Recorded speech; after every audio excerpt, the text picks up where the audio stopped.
kali ini adalah tentang vektor. Yang kita bahas pertama adalah notasi vektor. Nah, vektor ini dapat dinyatakan dengan huruf tetapi dicetak tebal. Nah, selain itu, vektor itu juga dapat dinyatakan dengan huruf dan di atasnya ditambahi anak panah. Vektor itu dapat digambarkan. Kemarin kita sudah bahas bahwa besaran vektor itu contohnya itu adalah perpindahan. Contohnya kamu bergerak dari barat ke timur. Nah, itu mengatakan bahwa kamu berpindah dari titik awalnya itu adalah dari barat dan ke timur. Jadi, kalau digambarkan dengan arah panah, maka kamu harus bergerak dari barat ke timur.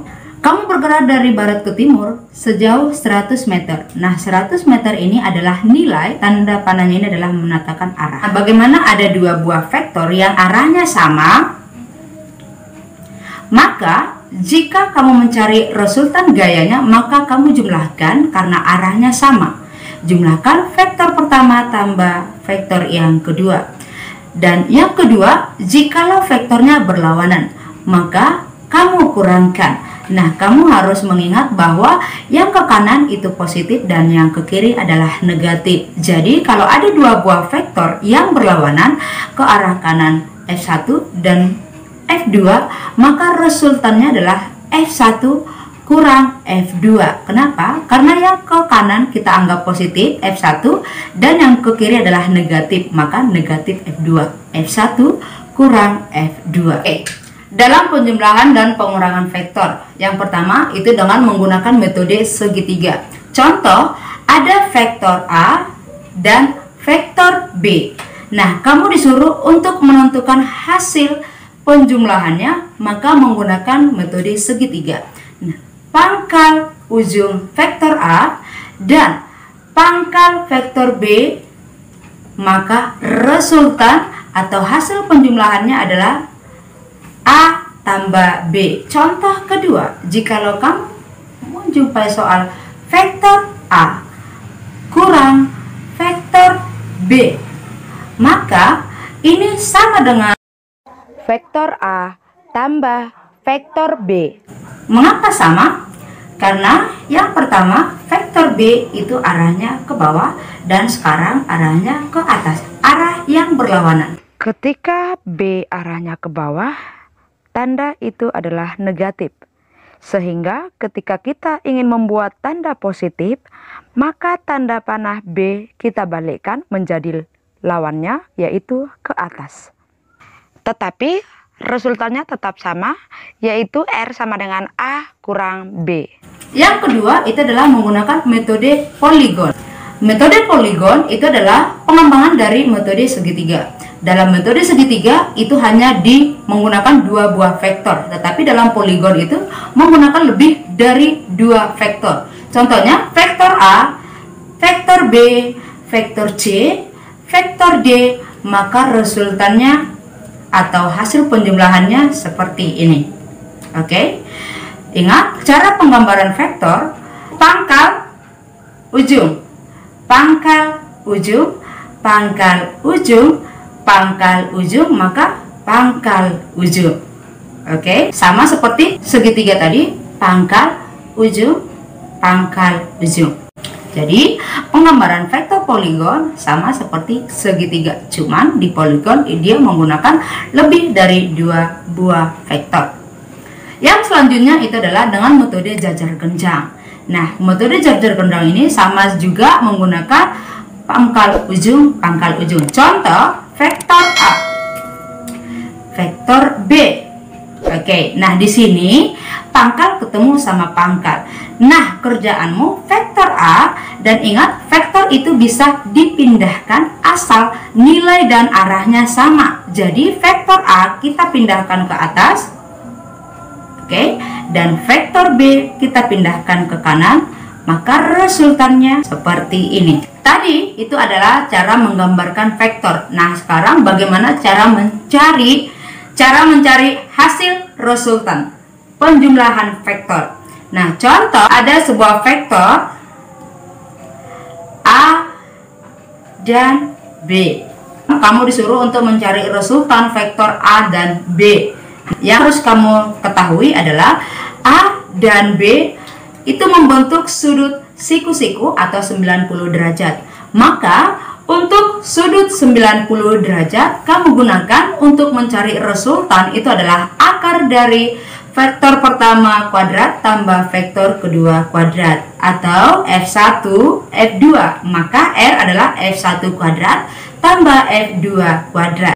Bagaimana jika sudut yang diapit itu bukan 90 derajat tetapi di bawah 90 derajat atau lebih kecil dari 90 derajat? Maka persamaan yang kamu gunakan untuk mencari resultan atau hasil penjumlahan itu adalah R sama dengan akar F1 kuadrat tambah F2 kuadrat tambah 2 kali F1 kali F2 cos theta. Nah, F1 ini adalah vektor yang pertama, F2 adalah vektor yang kedua. Kamu dikasih vektor, ini vektor A, vektor B, dan vektor C.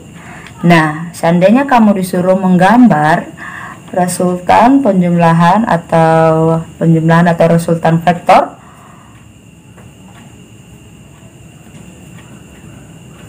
A tambah B tambah C. Oke.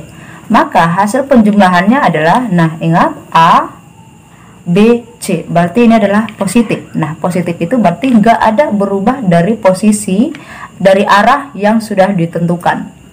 Oke, arah dan nilainya sama ya. Jadi bisa kita gambar, anggap aja ini dan A tambah B tambah C. Nah, A arahnya kemana? Ke kanan. Oke, ujung pangkal.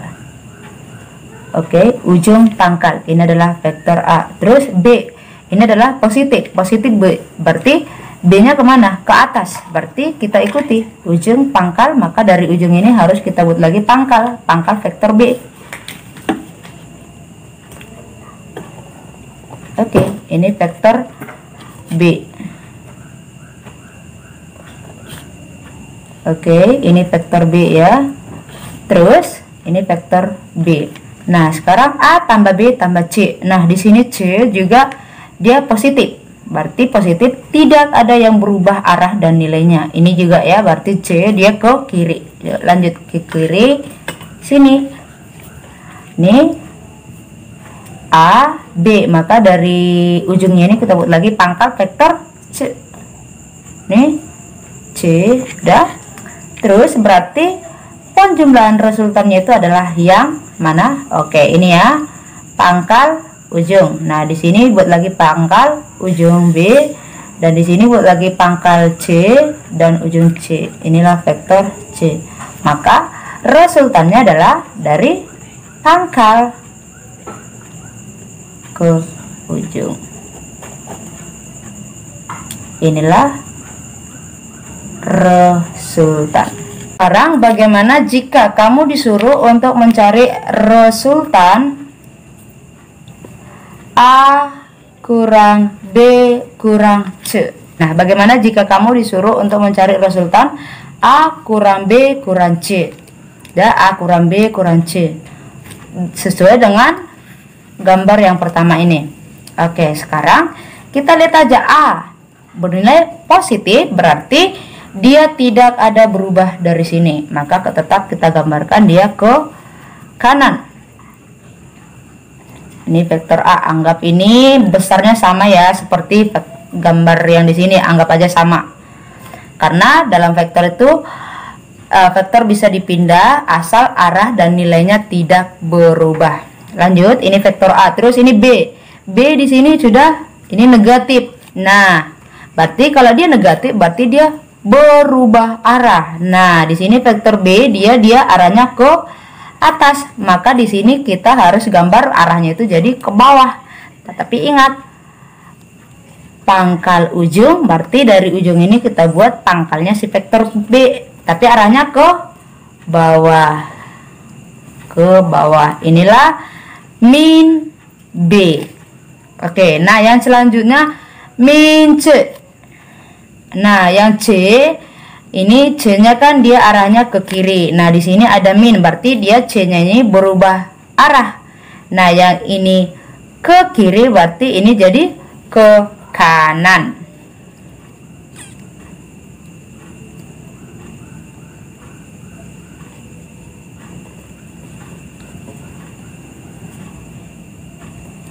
ini adalah C, berarti oke. Nah, yang selanjutnya maka kamu disuruh untuk mencari resultan. Ya sudah, berarti dari pangkal si A tadi, si pangkal A si A, terus ke ini vektor C ya, ini negatif, terus ke vektor si C tadi tapi ujungnya tarik. Oke, inilah dia panahnya. Berarti yang inilah FR nya ini A kurang B kurang C. Udah, A arahnya ke kanan, B arahnya ke bawah, terus C arahnya ke kanan, terus ini resultannya. Oke, bisa ya, gampang ya. Ingat aja pangkal ujung, terus di ujungnya ini letakkan lagi pangkal vektor yang lain, terus ini ujung letakkan lagi pangkal si vektor C. Nah, sekarang resultannya itu dari pangkal yang vektor A tadi, terus letakkan ujungnya di ujungnya vektor yang terakhir atau vektor C. Ini contoh yang kedua untuk resultan gaya. Nah, kita coba perhatikan. Nah, di sini ada gambar F1 sebesar 40 Newton dan F2 sebesar 20 Newton. Nah, F1-nya ini tidak berada di sumbu X ataupun di sumbu Y. Maka harus kita cari komponennya terhadap sumbu X dan sumbu Y. Ini F1 kita buat terhadap sumbu X, maka ini adalah F1 X. F1 kita buat terhadap komponen Y, ini adalah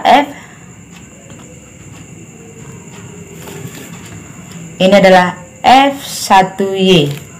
Oke, dan yang selanjutnya ini adalah kita buat F2, ini F2 kita buat terhadap sumbu X, ini adalah F2X, dan F2 kita buat terhadap sumbu Y, maka ini adalah F2Y. Oke, bisa nampak ya, ini F1X, F1Y, ini F2X, ini F2Y. Oke, nah yang selanjutnya, nah kamu harus ingat bahwa tadi dia diapit terhadap sumbu apa, maka sumbu itu yang cos. Oke, sekarang kita lihat dulu khusus untuk sumbu F1. Oke, yang untuk F1 kita buat ya, F1X. Oke, F1X.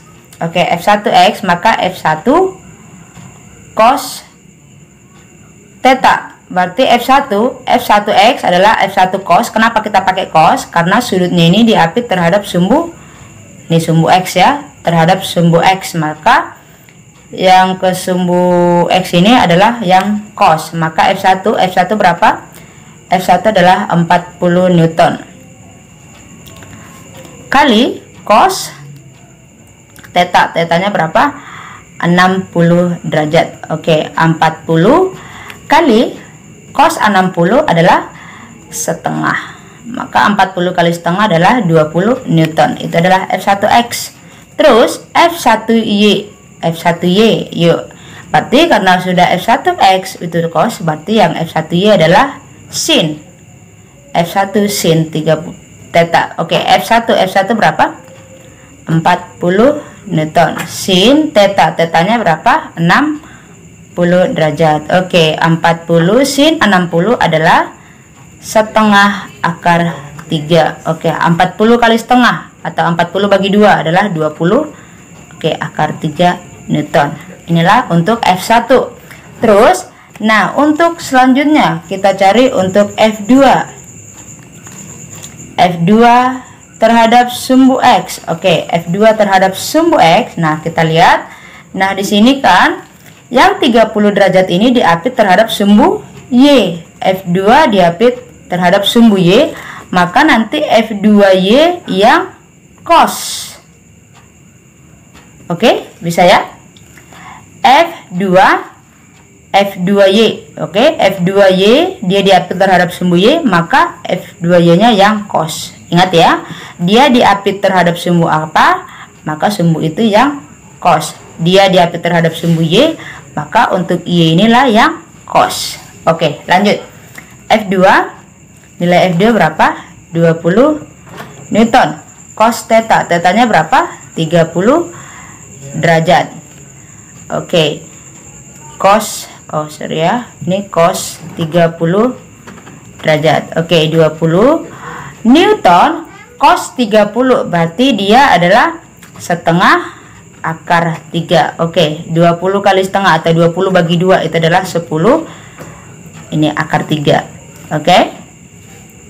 Sedangkan ini F2X, karena ini sudah cos, berarti F2X-nya adalah F2 sin theta. Ayo, F2-nya berapa? 20 sin F2 sin tetanya berapa? 30.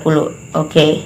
Berarti sin 30 20 kali setengah. Ayo, berarti F2 20 kali setengah adalah, atau 20 bagi 2 adalah 10 Newton. Nah, sekarang lihat, coba perhatikan.